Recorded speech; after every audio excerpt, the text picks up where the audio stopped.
19세기 러시아 문학을 대표하는 세계적인 문호이죠. 톨스토이가 썼던 사람은 무엇으로 사는가, 한 번쯤은 다 읽어보셨으리라 생각됩니다. 이 책이 뭐지? 라고 생각하시는 분들도 계시겠지만 거의 대부분 여러분 직간접적으로라도 이 책을 접해보지 않았을까 싶어요. 이 미하엘이라는 이 천사가 하나님의 명령을 어긴 대가로 땅에서 청년의 모습으로 살게 되죠. 그리고 세 가지 이 사실을 깨달은 후에 하나님께 다시 돌아오도록 하셨습니다. 그 세 가지 깨달음이 어떤 것이었냐면, 첫째는 사람의 내면에 도대체 무엇이 있는가? 두 번째 질문은 하나님께서 인간에게 허락하지 않으신 것은 또 무엇인가? 세 번째 질문은 사람은 무엇으로 사는가? 미하이라는 이 천사가 청년의 모습으로 이 세 가지를 깨달은 후에야 비로소 다시 원래 천사의 모습으로 되돌아간다는 이야기입니다. 가장 먼저 이 미하일이라는 이 청년이 자신이 천사였다가 인간의 몸으로 변해버리죠. 날개가 사라진 거죠. 성전 한 기통에 이렇게 발가벗겨진 채 뭉클이고 있는 자기 자신에게 누군가가 다가와서 호의를 베풀게 됩니다. 시몬이라는 구두 수성공이에요. 발가벗겨진 자신에게 호의를 베풀었던 시몬이라는 이 사람을 통해서 사람의 마음에 그래도 누군가를 긍휼히 여기는 마음, 사랑하는 마음이 있구나라는 사실을 먼저 깨닫게 됩니다. 두 번째로는 그 시몬이라는 구두 수성공에게 구두 만드는 법을 배우다가 아주 숙련된 이제 구두 수성공이 되죠. 그다음 부자가 와서 1년을 신어도 끊어지지 않는 신발을 만들어 달라고 합니다. 그런데 그의 눈에 죽음의 천사라는 자신의 친구라고 표현하죠. 죽음의 천사가 그 부자 뒤에 서 있는 것이 보이는 거예요. 1년 신어도 닳지 않는 운동화를 원했지만 이 미하엘이 봤을 땐 내일 죽는 존재라는 것을 그가 모르고 있었던 거죠. 그래서 샌들을 만들어 줍니다. 미하엘이 이걸 보면서 인간이 자신의 한 치 앞도 모르는구나. 하나님이 인간에게 자신의 운명을 알도록 허락하지 않았구나. 우리가 내일 일을 결코 알 수 없지 않습니까? 누구도 우리 앞날을 아는 사람은 없어요. 허락되지 않았기 때문에 그래요. 여러분, 하나님이 허락하지 않은 것을 굳이 알려고 하지 마십시오. 굳이 알려고 하다 보면 어디 갈까요? 우리가 이제 천국으로 가면 너무 좋죠. 굳이 알려고 하다 보니까 어디를 가게 되냐면 돈을 주고 이제 점을 보러 갑니다. 점은 뽑는 것이지 보는 것이 아닙니다.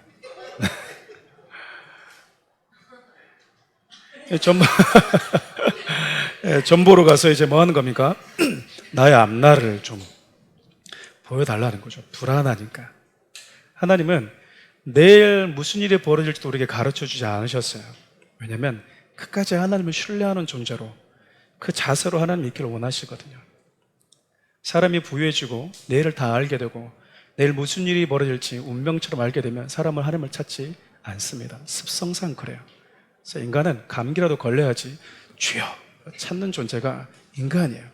저는 최고의 위치에 있을 때 하나님께 돌아와서 하나님을 위해서 살았다는 사람은 많이 만나보지 못했습니다. 다 잃어버리고 난 다음에서야 내가 주님께 돌아와서 내가 왜 그때 그 하나님 주신 많은 것들을 가지고 주를 위해 살지 못하는가 이렇게 후회하는 사람들을 참 많이 만나봤어요. 사람이 그만큼 어리석습니다. 제가 흔히 이런 말들을 종종 해요.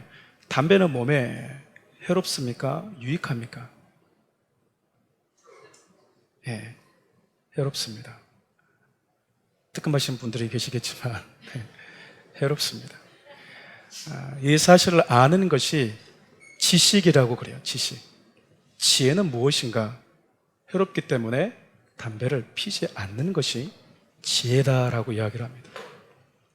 지식인 지혜로운 사람이 되기 위해서 필요하지만 그 지식 자체가 꼭 우리의 지혜로움을 결정지어 주는 것은 아니에요. 지식이 있어도 지혜롭지 못한 사람이 될 수 있어요. 역으로 지식은 부족하나 지혜로운 사람으로 살아갈 수도 있습니다. 우리 인간이 그만큼 어떤 존재인지, 얼마나 나약한지 우리가 아는 것이 얼마나 큰 지혜인지 모릅니다. 마지막으로 이 미하엘이 부모를 잃어버린 채 어렸을 때부터 살아가게 된 이 쌍둥이 아이를 자신의 자식처럼 키우고 있는 이웃 부모를 보게 되면서 하나님이 이웃 간에 서로 사랑할 수 있도록 인간에게 그 사랑이라는 선물을 허락하셨고, 인간은 사랑하면서 사는 존재구나라는 사실을 깨닫게 되죠. 이 세 가지 사실을 깨닫고 나서야 비로소 그의 몸에서 다시 날개가, 이렇게 감춰져 있던 날개가 활짝 펴지게 됩니다. 여러분, 오늘 본문은 완전하신 하나님, 비록 인간의 모습으로 이 땅에 오셨지만 하나님이셨던 그 예수님께서 당신이 직접 창조한 인간들이 깨달았으면 하는 그 신앙의 가치, 이 세 가지가 기록이 되어져 있어요. 첫째는 인간은 무엇으로 사는가? 라는 질문에 대한 대답이고요. 또 하나는 인간이 기대하는 하나님과 성경에 말하는 하나님은 과연 같은가? 라는 질문에 대한 대답입니다. 그리고 마지막으로 인간은 무엇을 예배하며 사는 존재로 창조되었는가? 라는 질문에 대한 답이에요. 조금 위험한 상상이기도 하고 제가 썩 독려하지 않는 어떤 일이기도 하지만 우리 짤막하게 좀 불편한 상상들을 한번 해보면 좋을 것 같습니다. 여러분들이 만일 하나님이라면 내가 하나님이다, 정말 여러분 각자가 다 하나님이라면 내 삶에 있는 이 돌과 같은 문제들을 어떻게 처리해 보시겠습니까? 내가 정말 해결해 보고 싶은 이 산적해 있는 이 난제들을 여러분 어떻게 한번 멋있게 한번 풀어 보시겠어요? 또 여러분들이 만약 하나님이시라면 나를 안 믿는 자들 있잖아요. 하나님이 나를 안 믿는 자들에게 내가 진짜 하나님이야 라고 어떻게 그들을 설득하는 노력을 한번 해보시랍니까? 그리고 마지막으로 여러분들이 하나님을 예배하지 않는다면 무엇을 하면서 살고 싶으십니까? 예전에 영원한 건 죄송합니다. 노래를 불러버리면 안 되는데 절대 없어라는 이 노래가 되게 유행일 때가 있었잖아요. 되게 오래됐더라고요. 한 7년 전에 이 노래가 나왔죠. 여러분, 영원한 것이 없을 때, 그리고 우리가 예배할 대상에 사라질 때 인간은요 극단적인 쾌락주를 빠지게 마련이에요. 그냥 내가 하고 싶은 대로 살아가게 되는 거죠. 왜죠? 영원한 것이 없잖아요. 그냥 한 번 사는 인생이잖아요. 노세 젊어서 놀아야 되는 겁니다. 늙어버리면 젊었을 때 놀 수 있는 힘도 사라지는 거예요. 극단적인 쾌락주로 빠질 수밖에 없어요. 영원한 것이 없을 때. 오늘 저와 여러분들 읽었던 본문의 내용은 예수님이 본격적인 사역을 하기에 앞서서 40일간 금식하신 후에 마귀가 찾아와서 예수님을 시험하는 장면이에요. 마귀는 우리를 시험하는 존재이죠. 예수님께서 시험 받으시는 장면을 보면 마귀가 도대체 하나님의 사람들을 어떻게 유혹하고 시험하는지 알 수 있어요. 그리고 여러분, 40일을 금식했다고 해서 우리가 시험을 받지 않고 유혹을 받지 않는가? 그렇지 않다라는 거죠. 우리가 신앙을 시작했을 때도 물론이거니와 신앙생활을 해가는 과정과 성숙했다고 하는 그 시점이 되어도 우리는 매번 반복된 사단의 유혹과 시험을 받기 마련입니다. 마귀가 밥 먹고 하는 일이 그거기 때문에 어쩔 수가 없어요. 그래서 여러분, 본문 3절을 보면 마귀를 어떻게 소개하냐면 시험하는 자, 유혹하는 자라고 이야기를 합니다. 오늘 저는 여러분과 함께 하나님께서 인간된 우리 모두가 정말 깨달아서 알았으면 하는 이 세 가지의 가치에 대해서 함께 살펴보면서 성도들 우리가 반드시 지켜야 될 신앙의 가치가 무엇인지 함께 살펴보러 합니다. 동시에 여러분들 오늘 말씀을 들으시면서 나의 신앙을 점검할 수 있는 시간이 되었으면 좋겠어요. 그 전에 방금 말씀드렸던 이 마귀가 어떤 습성을 갖고 있는지 조금 살펴보고 가면 좋을 것 같습니다. 마귀가 참 좋아하는 단어가 있습니다. 그 단어와 그 표현이 바로 만일이라는 표현이에요. 만일. 창세기 3장 1절을 보면 마귀, 즉 시험하는 자가 뱀의 모습으로 아담과 하와에게 왔을 때에도 가정법을 사용했습니다. 네가 만일 이것을 먹는다면 너는 하나님처럼 될 거야. 여러분, 만일이라는 이 단어가 참 기발한 아이디어와 또 상상의 세계로 우리를 초대하기도 하지만 그 가정법이 하나님께서 저와 여러분들에게 주시는 경계를 벗어나 버리면 문제가 됩니다. 인간은 결코 하나님이 될 수 없죠. 인간은 하나님께서 주신 위치에 있을 때 가장 행복한 존재로 지음받았기 때문에 그렇습니다.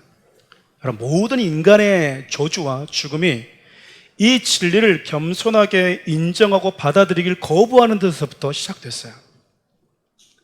왜 나는 저것을 먹으면 안 되는가? 먹지도 못할 걸 왜 만들었는가? 그 질문하는 동기가 뭘까요? 내 안에서 나는 모든 것을 할 수 있어야 된다는 거죠. 누구에게도 터치받기 싫은 내 스스로가 마귀가 우리에게 질문했던 것처럼 너는 하나님처럼 될 수 있어. 우리 인간이 하나님이 주시는 그 위치를 겸손하게 인정하지 않는 데서부터 인간의 타락과 죄와 저주가 시작되었습니다. 한번 생각해 보시겠습니까? 여러분 모두가 저마다의 하나님이 된다면 세상이 어떻게 될 것 같습니까? 좀 더 윤택해지고 더 발전할 것 같나요? 여러분 한번 생각해 보세요. 만일이요, 만일입니다. 아내가 있는 남편이 만일이에요. 아내가 있는 남편이 이렇게 얘기하는 거죠. 만일 내가 아내가 없고 저 옆집 여자가 내 아내라면, 옆에서 아내가 듣는 거죠. 미쳤어. 아니, 만일 만일 얘기하는 거야. 내가 그런다라는 게 아니라 만일. 여러분 이 말을 또 역으로 하면 그 말을 듣고 있는 아내는 가만히 있을까요? 그래 그럼 나도 만일 당신이 없고 내가 혼자라면 난 이렇게 안 살아. 천국과 지옥에 만일 없다면 이런 가정들을 하는 거예요. 마귀가 진리를 거부하고 거스리는 죽음과 죄의 발을 디뎌야만 되는 나올 수 있는 그 가정을 저와 여러분들에게 달콤하게 심어줘요. 아내가 없고 결혼 안 한 사람에게는 만일이 통하겠지만 결혼한 사람에게는 만일이 하는 순간 무슨 세계로 들어가게 될까요? 죄의 세계로 들어가게 됩니다.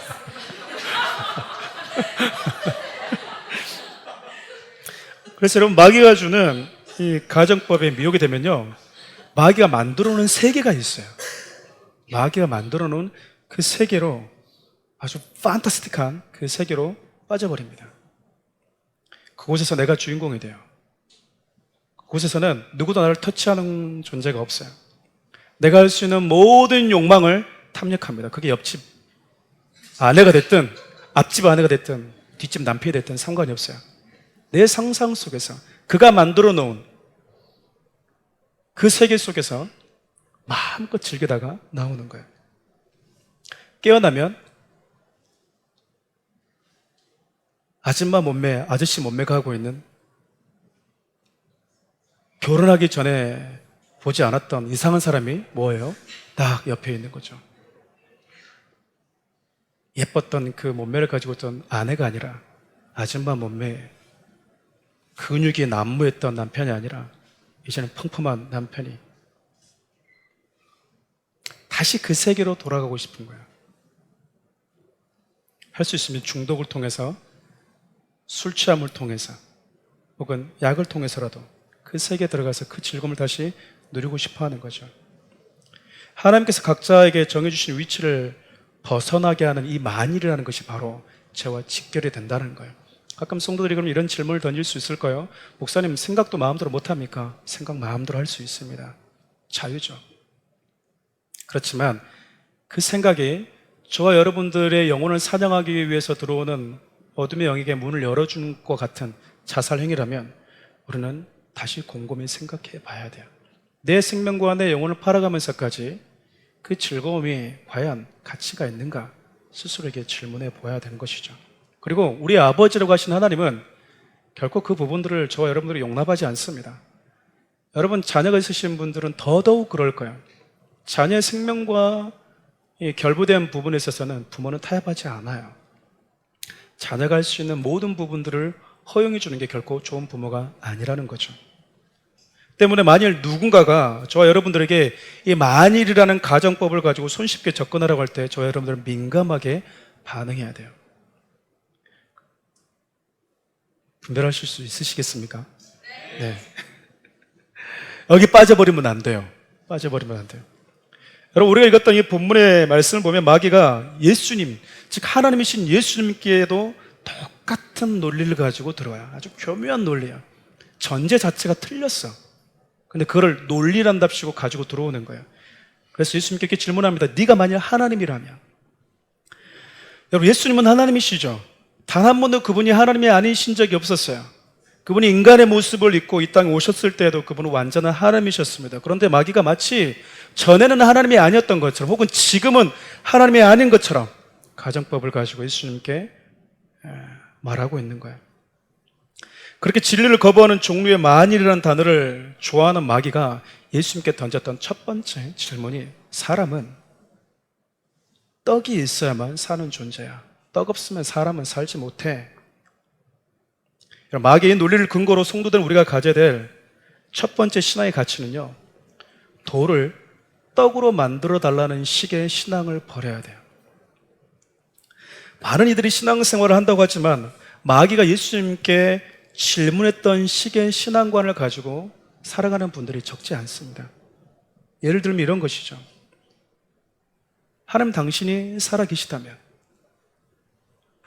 당신이 정말 나를 사랑한다면 이 문제, 이 돌과 같은 문제를 떡으로 바꿔줘야 되는 거 아닌가요? 당신이 정말 내 곁에 함께 동행하는 분이라면 나를 모든 올무에서 지켜줘야 되는 거 아닌가요? 돌과 같은 이 모든 문제를 떡과 같은 환경으로 바꿔줘야 되는 거 아닌가요? 라고 우리가 질문할 수 있다는 거예요. 그래서 우리 이렇게 협박까지 합니다. 만약 이 돌과 같은 것을 떡으로 바꿔주지 않으면 내가 굳이 예수님을 믿어야 될 이유는 무엇인가? 이 문제가 예수를 믿기 전에도 그대로고 예수를 믿은 후에도 여전히 이 문제가 해결되지 않는다면 내가 굳이 예수를 믿어야 될 이유는 무엇이지? 그래서 많은 이들이 문제가 해결되지 않았을 때, 돌이 떡으로 바뀌지 않았을 때 실망해서 하나님을 떠난 자들이 참 많습니다. 여러분 잘 아시는 것처럼 요한복음 6장을 보면 예수님이 5천 명에게 떡을 먹여줬어요. 이들이 떡을 먹고 너무나 행복해하죠. 그래서 그 떡을 한번 먹고 나니까 예수님을 내 주인이고 내 왕으로 충분히 삼고 싶어하는 마음이 생긴 거예요. 예수님이 그들이 기대했던 떡을 더 이상 만들어주지 않았습니다. 그러자 그들이 예수님을 떠났습니다. 우리라고 다를까요? 신앙이라는 가장 기초석 위에 어떤 신앙의 토대를 놓느냐가 정말 그래서 중요한 겁니다. 만약 우리가 그 신앙의 토대에 돌을 떡으로 만들어주는 예수님이라는 이 사고를 가지고 우리가 신앙의 토대를 놓게 되면 내가 기대했던 떡이 주어지지 않을 때 우리는 언제든지 하나님을 떠날 수 있다는 거예요. 예수님은 인간을 위해서 돌을 떡으로 만들어주기 위해서 존재하는 분이 아닐 뿐 아니라 하나님 역시 돌을 떡으로 바꿔주기 위해서 존재하는 분도 아니라는 거죠. 하나님이 존재하는 이유와 하나님이 되시는 전제 조건이 돌을 빵으로 만들어주는 것도 아니에요. 근데 우리는 그렇게 얘기를 합니다. 당신이 하나님이라면 날 사랑한다면서요. 그럼 이걸 이렇게 해줘야 되는 거 아닌가요? 라는 신앙을 가지고 살아가는 것이죠. 사랑하는 우리 교회 성도 여러분, 세상을 살아가는 우리 모두에게 떡이 필요한 것은 사실입니다. 하지만 그것 때문에 우리가 하나님을 믿는다면 그것은 결코 성경이 우리에게 요구하는 신앙의 노선은 아니에요. 예수님이 정의한 인간은 하나님의 입에서 나오는 모든 말씀으로 사는 존재가 인간이었습니다. 아담과 하와가 풍성함이 없어서 망했습니까? 아담과 하와가 하나님이 주신 풍성함을 누리지 못해서 그들이 죄와 죽음이라는 저주로 전락해 버렸나요? 아니에요. 그들이 생명과 같은 하나님의 말씀을 버리는 순간 멸망이 찾아왔거든요. 하나님이 주신 풍성함은 가득했었습니다. 그런데 그 풍성함이 아니라 하나님의 말씀을 버릴 때 인간이 생명에서 분리되는 존재가 되어버린 것이죠. 이것이 우리에게 알려주는 게 무엇이겠습니까? 인간의 생명은 하나님의 말씀에서 주어진다라는 것이죠.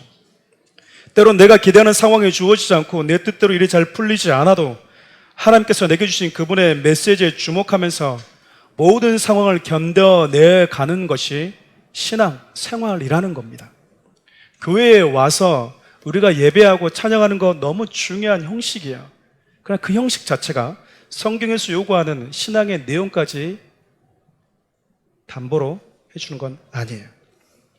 하나님 이스라엘 백성들을 40년간 광야 생활을 하게 하셨죠. 예수님이 오늘 시험받은 장소와 동일한 현장입니다. 하나님은 40년간 광야 생활을 마칠 때쯤에 그들에게 왜 당시 이런 시간을 그들에게 보내게 하셨는지, 왜 그들로 하여금 광야에서 40년 동안 지내게 하셨는지 다음과 같이 말씀하고 계세요. 신명기 8장 3절 4절 말씀입니다. 내 하나님 여호와께서 이 40년 동안 내게 광야 길을 걷게 하신 것을 기억하라. 이는 너를 낮추시며 너를 시험하사 내 마음이 어떠한지 그 명령을 지키는지 지키지 않는지 알려 하심이라. 너를 낮추시며 너를 줄이게 하시며 또 너도 알지 못하며 내 조상들도 알지 못하던 만나를 내게 먹이신 것은 사람의 떡으로만 사는 것이 아니요 여호와 입에서 나오는 모든 말씀으로 사는 줄을 내게 알게 하라 하심이로다. 여러분, 결핍이라는 환경, 그러니까 마귀가 말하는 빵이 없는 환경을 만나더라도 여전히 하나님이 내 생명, 내 삶의 주인이심을 기꺼이 고백할 수 있는가, 그 믿음이 그들에게 있는가라는 것을 그들에게 가르쳐주기 위해서였다라는 거예요. 우리는 마귀가 주는 유혹과 달리 하나님이 주신 테스트도 싫어합니다. 가장 무서운 게 어떤 것이냐면 아무런 점검도 받지 못한 채 하나님 앞에 서게 되는 거예요. 제가 종종 이런 예화를 쓰는데 제 학창시절 때만도 그랬습니다. 시험이 끝나면 반에서 1, 2등 하는 친구들에게 가서 시험지 가채점을 해보는 거죠. 공부 잘하는 친구들은 1번 뭐야, 2번 뭐야 이렇게 알려줍니다. 그러면 우리는 뭐합니까? 옆에서 틀렸어 맞았다고 또 환호하죠. 좋았다고 환호합니다. 그러면서 가 점수를 매겨낸 거야. 너 몇 점이야? 나 80점이야. 이거 진짜 점수 아닌데도 불구하고 나 80점 나왔어. 이 기준을 누가 해줬냐면 공부 잘하는 애가 줬다고요. 공부 잘하는 애가 매겨준 그 정답을 가지고 있다가 이제 담당 선생님이 오십니다. 수학 선생님이, 가장 무서운 수학 선생님이 오셔서 1번 몇 점, 2번 몇 점 이렇게 진짜 점수를 불러줘요. 그러면 여기저기에서 반전의 역사가 일어납니다. 맞았다고 똥걸음에 친 게 틀리고 틀렸다고 생각하는 게 맞고 가점수 80점이었는데 70점으로 떨어진 애가 있는가 하면 90점으로 껑충 뛴 애들이 있어요. 이 시비가 엇갈리는 거죠. 시비가 완전히 엇갈리는 거죠. 물론 못하는 친구들은 항상 거기서 거기였습니다. 뭐 가점수를 하나, 뭐 진짜 점수를 불러주나 거의 거기서 거기였지만 한 중간에 있는 친구들은 항상 이 점수에 대한 희비가 엇갈렸던 것 같아요. 진짜 점수는 선생님이 와서 불러준 점수였거든요. 저와 여러분 역시 누군가가 여러분들에게 가채점을 매겨줍니다. 목사님 제가 매겨줄 때도 있고요. 옆에 있는 신앙인들이 여러분에게 매겨줄 수도 있어요. 장로님 권사님과 집사님들이 집사님의 신앙이 너무 좋아. 점수를 먹여주는 거죠. 우리는 그 점수를 듣고 아이 뭘요? 라고 하지만 속으로는 역시 보는 눈이 있어 라고 얘기합니다. 여러분 우리가 하나님 앞에 딱 서게 되면 그 목사님, 그 장로님이 평가해 준 점수 가지고 서는 게 아니에요. 이들에게 하나님이 결핍이라는 환경을 주셨던 이유가 무엇이었냐면 빵이 없는 상황 속에서도 네가 진짜 하나님의 생명이라는 걸 고백할 수 있냐? 그 대답 네가 결국 할 수 있냐? 그렇다면 저와 여러분들 살아가는 삶의 현장 속에서 결핍이라는 환경이 주어질 때는 하나님, 저는 하나님으로 사는 존재입니다라고 내 믿음을 증명하는 기회로 삼아야 되는 겁니다. 두 번째는 내가 기대하고 상상하는 하나님을 버려야 돼요. 전도하다 보면 보이지 않는 하나님을 어떻게 믿습니까? 라는 질문들을 정말 많이 받습니다. 이러한 질문은 저와 여러분들 뿐만 아니라 예수님께서 사역하신 내내 받았던 질문이기도 해요. 그것도 당시 종교 지도자들이라고 하는 자들에게 참 많이 받으셨습니다. 우리 마태복음 12장 38절에서 40절 말씀 함께 읽어볼까요? 그때 서기관과 바리새인 중 몇 사람이 말하되 선생님이여 우리에게 표적 보여주시기를 원하나이다. 예수께서 대답하여 이르시되 악하고 음란한 세대가 표적을 구하나 선지자 요나의 표적밖에는 보일 표적이 없느니라. 요나가 밤낮 사흘 동안 큰 물고기 뱃속에 있었던 것과 같이 인자도 밤낮 사흘 동안 땅 속에 있으리라. 서기관과 바리새인들은 예수님께서 행하신 기적을 참 많이 봤습니다. 제자들은 곁에서 주님을 믿고 따르면서 보았고 바리새인과 서기관들은 예수님이 어디 흠잡을 데가 없나 그것을 찾기 위해서 쫓아다녔어요. 그러다 보니 어부지리식으로 그분이 행하신 놀라운 기적들 참 많이 보고 경험했어요. 그런데도 불구하고 그들은 이거 말고 더 큰 거 보여줘요. 더 큰 거. 이스라엘 백성들이 10가지 재앙을 경험하고 10가지 재앙뿐만 아니라 자신의 눈앞에서 거대한 홍해가 갈라지는 것을 보았고 그리고 그것을 지나갔죠. 우리 같으면 이제 더 이상 하나님을 향한 믿음이 흔들리지가 않아야 된다고 생각해요. 근데 그들이 홍해를 건너자마자 하나님께 물 없다고, 물이 부족하다고, 내가 목마르다고 하나님께 불평하기 시작합니다. 우리가 이 보는 게 곧 믿음에 어느 정도 도움은 되지만 그 보는 것 자체가 우리의 믿음에 절대적 영향을 주지는 못하다라는 것이죠. 근데 바리새인과 서기관들은 예수님이 행하신 기적을 보았음에도 성에 차지가 않았어요. 더 큰 걸 보여주세요. 더. 그때 예수님께서 말씀하시기를 더 큰 표적 없어. 내가 너희들에게 보여줄 표적은 십자가 그리고 부활의 표적밖에 없어. 여러분 잘 아시는 부자와 나사로 이야기를 하실 겁니다. 그때 부자가 이 땅을 떠나서 지옥에 가게 되죠. 그 지옥에서 아브라함에게 이런 부탁을 합니다. 나사로를 우리 형제 있는 곳으로 보내주십시오. 그러면 우리 형제들이 나사로를 보고 죽었던 나사로가 돌아왔으니까 놀랍지 않겠어요? 보고 하나님을 믿을 것입니다. 그때 아브라함이 이런 아주 놀라운 이야기를 해요. 너희 친척, 너희 가족 주위에 참 많은 선지자들이 있는데 그들의 얘기에 귀를 기울이지 않으면, 즉 그들을 통해서 하신 하나님의 말씀에 귀를 기울이지 않으면 죽었다가 살아난 나사로가도 그들은 안 듣는다. 우리 생각하고 좀 다르잖아요. 죽었던 사람이 오면은 더 잘 들을 것 같잖아요. 근데 성경의 논리는 그게 아니에요. 이 말을 조금 더 확대 해석해 보면 제가 여기서 설교할 때 여러분들이 안 들으시면 예수님이 여기 와서 설교해도 안 들은다는 얘기예요. 우린 들을 것 같죠. 목사님 말고요. 예수님 와서 해주면 난 다 들을 것 같아. 천만에 만만에 콩떡이. 그럴 일 없어요. 그럴 일 없습니다. 여러분 이들은 더 큰 기적을 요구했어요. 네가 진짜 하나님이라면 보여주려 하는 거예요. 대제사장도 합류합니다. 마태복음 27장 40절에서 42절도 읽어볼까요? 이르되 성전을 울고 사흘에 짓는 자여, 내가 만일 하나님의 아들이거든 자기를 구원하고 십자가에서 내려오라 하며, 그와 같이 대제사장들과 서기관들도 장로들과 함께 희롱하여 이르되 그가 남은 구원하였으되 자기는 구원할 수 없도다. 그가 이스라엘에 지금 십자가에서 내려올지어다. 그리하면 우리가 믿겠노라.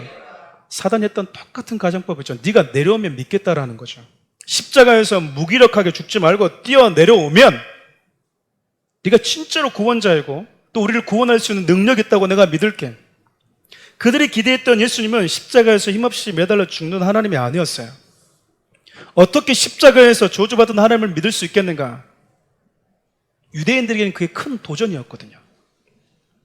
유대인들에게서 나무에 매달렸다는 것은 하나님의 저주를 받았다는 존재를 의미하기 때문에 나무에 매달린 메시아를 하나님으로 받아들이는 것은 그들에게 엄청난 큰 걸림이 될 수밖에 없었습니다.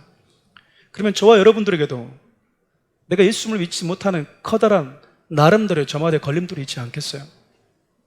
내가 믿지 않는 이유, 이걸 해주면 내가 참 믿을 것 같은데, 나 이거를 멋지게 좀 이 십자가에서 그냥 처절하게 죽어가는 거 말고 탁 뛰어내리면, 거룩한 성전에서 사뿐히 한 번만 뛰어내려봐 주면 다 볼 텐데, 예수님이 그걸 안 하고 계셨어요. 가끔 성도들과 만나서 이야기하다 보면 똑같이 하나님을 믿는다고 하는데 이야기하면 저마다 하나님이 다릅니다. 6명이 모이면 다 똑같이 하나님을 믿잖아요? 그러면 어디서 살든 어떤 경험을 했든 하나님이 이야기를 하면 그 하나님이 같아야 되는데 6명이 모이면 6명의 하나님이 다 달라요. 왜일까? 내가 만들어 놓은 하나님, 내가 기대하고 있는 하나님이 마치 성경에서 소개하고 있는 하나님처럼 생각하면서 믿을 때가 있기 때문에 그래요. 유대인들이 기대했던 예수님, 유대인들이 기대했던 하나님은요, 십자가 죽는 하나님이 아니라 십자가에서 거룩한 성전에서 높이 사뿐히 뛰어내리는 분이셨습니다. 여러분, 이 질문이 얼마나 마귀적인 질문이고 예수님을 시험하는 것인지 몰라요. 마태복음 16장 22절에서 23절 말씀도 함께 읽어볼까요? 베드로가 예수를 붙들고 항변하여 이르되 주여 그리 마옵소서, 이 일이 결코 주께 미치지 아니하리이다.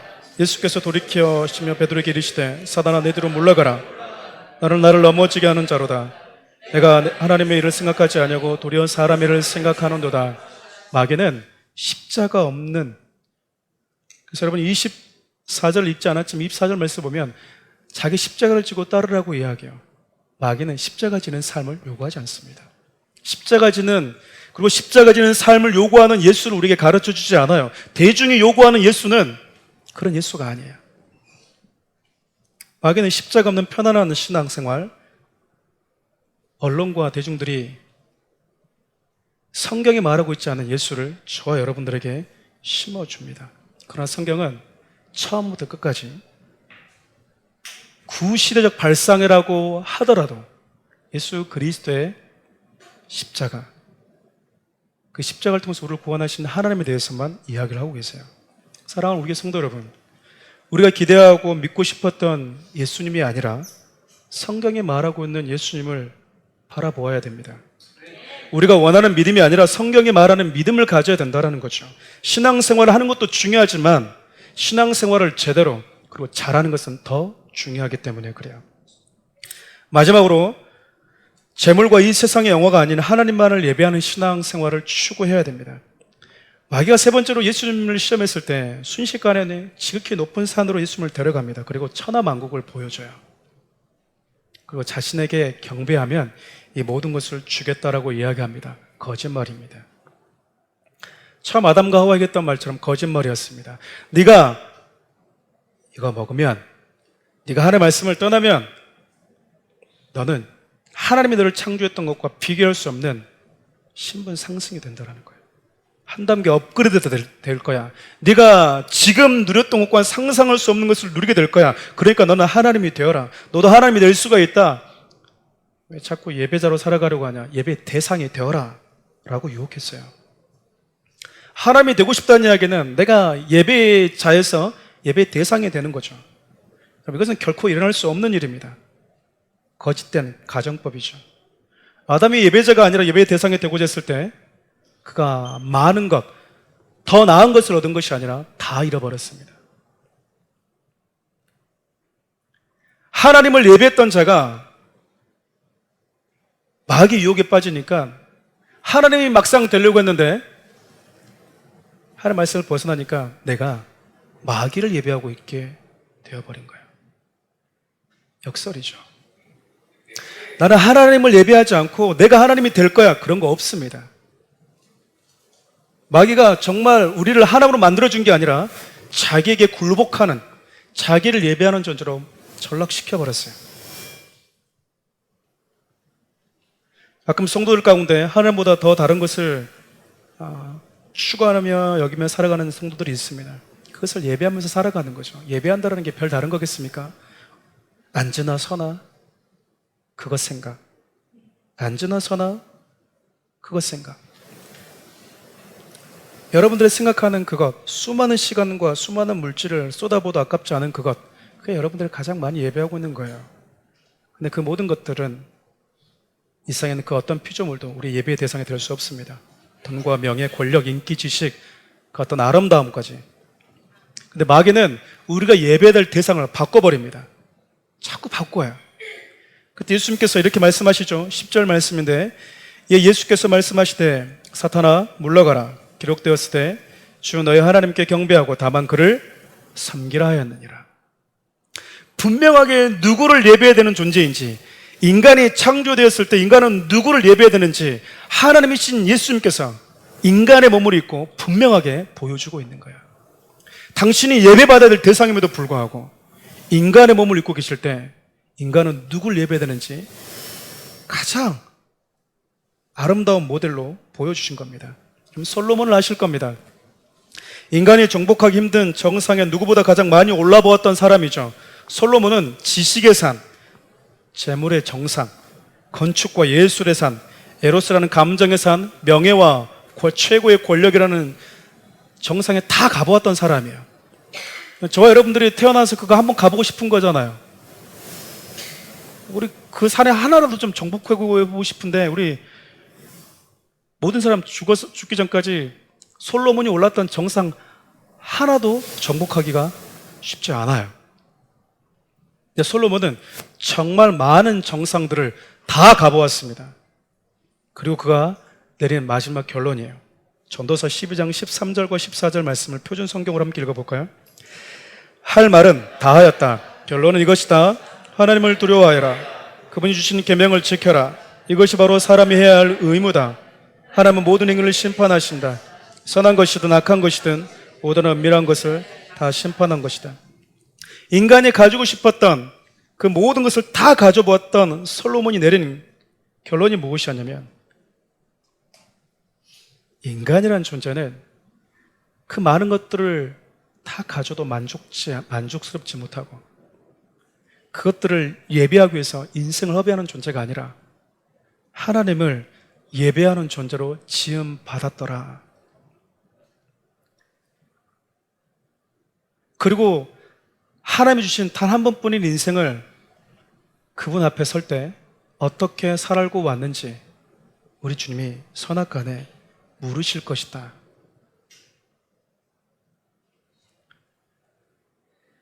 모든 정상을 여러분들이 한번 올라보고 싶은, 그래서 결국 정복해보지 못했던, 또 못할 수도 있는 그 산을 정복했던 솔로몬이 한 말이에요. 말씀을 정리하려고 합니다. 사랑하는 우리 성도 여러분, 인간의 생명은요, 세상의 그 어떤 풍성한 빵이 아니라 하나님의 말씀 안에 담겨져 있습니다. 이 사실을 깨달을 때 건강한 신앙의 방향으로 나아갈 수가 있어요. 물론 우리는 어떤 돌고 같은 문제가 있을 때 하나님 떡으로 바꿔주십시오라는 기도도 해야 됩니다. 그러나 이것이 본질이 되어서는 안 된다는 것이죠. 인간이 자신의 한계와 위치를 겸손히 인정하는 것은 너무나 중요합니다. 하나님은 인간에게 생명과 같은 분이세요. 서두에 말씀드렸듯이 우리가 이것을 인정하지 않는 데서부터 모든 저주가 시작되었습니다. 인간은 자존하는 존재가 아니잖아요. 유한하고 약하고 깨지기 쉬운 존재입니다. 인간은 하나님 안에 있을 때 비로소 생명을 누릴 수 있는 존재로 지음 받았기 때문에 그래요. 그러나 여러분, 마귀는요, 아담에게도 그렇듯이 예수님께도 똑같이 찾아와서 인간에게 주신 그 자리를 이탈하게 만듭니다. 그래서 허황된 꿈을 꾸게 만들어요. 내가 만일 하나님이라면 돌을 떡으로 만들어버릴 거야. 내가 만일 하나님이라면 힘들게 십자가는 지지 않아. 너무 무기력하고 바보 같잖아. 대중적이지 않잖아. 그냥 말 한마디로 죄 없어져 하면 되는데 내가 왜 그 고생을 해? 거룩한 곳에서 한번 훌쩍 뛰어내리면 되는데 왜 그 십자가에서 그 고생을 하면서 매달려 있지? 내가 만약 하나님이라면 그냥 간단하게 증명해 버릴 건데 나는 누구도 외배하고 싶지 않아. 그냥 나는 나야. 누가 내 삶을 터치해? 내가 하나님인데. 그런 허황된 꿈을 꾸게 만들어요. 아담이 실패하고 이스라엘이 40년간 광야 생활하면서 온전히 깨닫지 못했던 것을 예수님이 저와 여러분 대신 우리 인간의 그 자리에서 샘플로 보여주고 계십니다. 인간이 무엇으로 사는지, 인간은 어떤 존재인지, 무엇을 추구하고 무엇을 예배하면서 살아야 되는지 말이죠. 설교를 시작했을 때 톨스토이가 썼던 사람은 무엇으로 사는가 라는 책을 언급했습니다. 이 책에 등장하는 미하엘은요, 세 가지 깨달음을 얻고서야 하나님께로 돌아갔어요. 어쩌면 하나님 아주 잠시 이 땅을 살아가는 저와 여러분들도 오늘 예수님께서 우리 대신 경험하신 세 가지 질문에 대한 답을 가지고 하나님 앞에 오기를 원하시지 않을까요? 인간은 하나님의 말씀으로 사는 존재가 맞구나. 둘째로, 인간은 무기력하게 십자가에서 내려오지 않은 예수님 때문에 잃었던 생명을 되찾은 존재구나. 마지막으로, 인간의 예배 대상은 하나님 한 분뿐이시구나 라는 이 세 가지 사실을 우리 주님은요 꼭 깨닫고 당신 앞에 저와 여러분들 오기를 원하실 겁니다. 그리고 그 마음을 가지고 이렇게 찬양을 주님께 올려드렸으면 합니다. 완전하신 나의 주, 그의 길로 날 인도하소서. 행하신 모든 일 주님의 영광 다 경배하니. 다시 한번 찬양할까요? 완전하신 나의 주, 완전하신 나의 주, 그의 길로 나 인도하소서. 행하신 모든 일 주님의 영광 다 경배합니다. 예배합니다.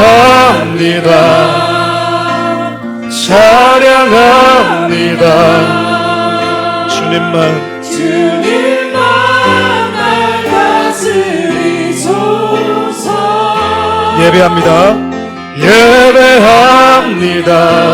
찬양합니다.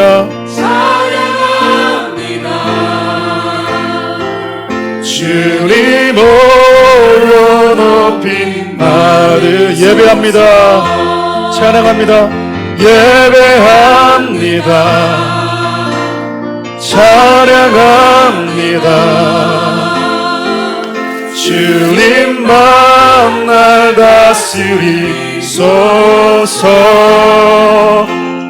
예배합니다. 찬양합니다. 주님 홀로 높이 받으소서. 잠깐 함께 말씀 붙들고 기도합시다.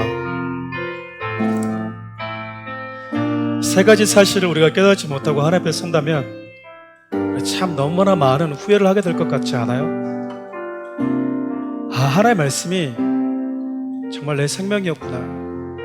이 사실은 주님 앞에 서게 될 때 분명하게 알게 될 건데, 주님이 어쩌면 참 무기력하게 매달려 계셨기에 잃었던 내 생명이 되찾아졌구나. 하나님만 예배하는 존재로 그분을 예배할 때 내가 의미 있는 존재구나 사실을 우리가 이 시간 깨닫고 우리 주님 앞에 서기를 원한다라고 고백하며 기도합시다. 그리고 사랑하는 우리 교회와 이 땅에 있는 수많은 성도들 역시 이 아름다운 가치들을 깨달으면서 살아갈 수 있게 해달라고 우리 주 이름 한번 부르면서 기도하러 나가도록 하겠습니다. 주여! 살계신 하나님, 그렇습니다. 사람은 하나님의 말씀으로 사는 존재고 사람은 하나님의 말씀이 곧 생명인 존재입니다. 때로는 하나님께서 이 사실을, 이 중요한 가치를 알려주기 위해서 우리 인생 가운데 부족함이라는 결핍을 허락하심에도 불구하고 우리는 그 결핍의 환경 속에서 하나님 내 삶의 주인이고 내 생명이라는 것을 발견하기보다는 하나님 나를 사랑하시는데 왜 이렇게 힘든 일을 허락하십니까? 라고 우리가 되려 불평할 때가 얼마나 많습니까? 사랑하는 귀한 성도들이 다시 한번 이 사실을 깨닫기를 원합니다. 특별히 사랑하는 귀한 성도들에게 하나님, 우리가 기대했던 하나님이 아니라 성경이 우리에게 보여주고 말씀하신 하나님을 믿기를 원합니다. 하나님, 십자가에서 내려오지 않고 바보처럼 묵묵하게 매달려 계신 그 주님 때문에 우리가 다시 잃어버린 생명을 되찾게 되었음을 우리 마음에 잊지 않고 깨닫게 도와주시고 하나님만을 예배하는 존재임을, 그분을 예배할 때 비로소 내가 가장 나다움을 우리가 깨닫게 하여 주시옵소서. 사랑하는 교회와 사랑하는 이 땅에 있는 수많은 주님의 몸되는 교회들이 이 사실을 깨닫고 살아갈 수 있도록 도와주시옵소서.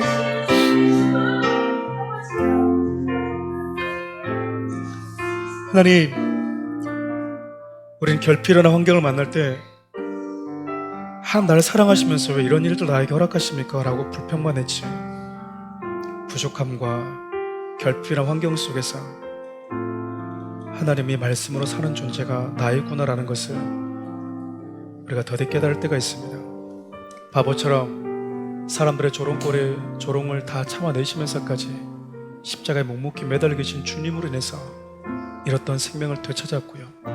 하나님을 예배할 때 가장 나다움을 우리가 깨닫고 우리 주님 앞에 서게 하여 주옵소서. 우리를 구원하신 예수 그리스도의 은혜와 하나님의 사랑과 주님의 나라 가는 그날까지 오늘 본문이 우리에게 알려주는 아름다운 세 가지 가치를 마음에 새기며 살아갈 수 있도록 가르쳐 주시는 성령 하나님의 은혜가 사랑하는 귀한 성도들 머리 위에, 사랑하는 우리 교회 위에, 주님의 몸된 교회와 이 땅에, 그리고 이 땅에 있는 수많은 주님의 몸된 교회에 함께 하시기를 간절히 축원하옵나이다.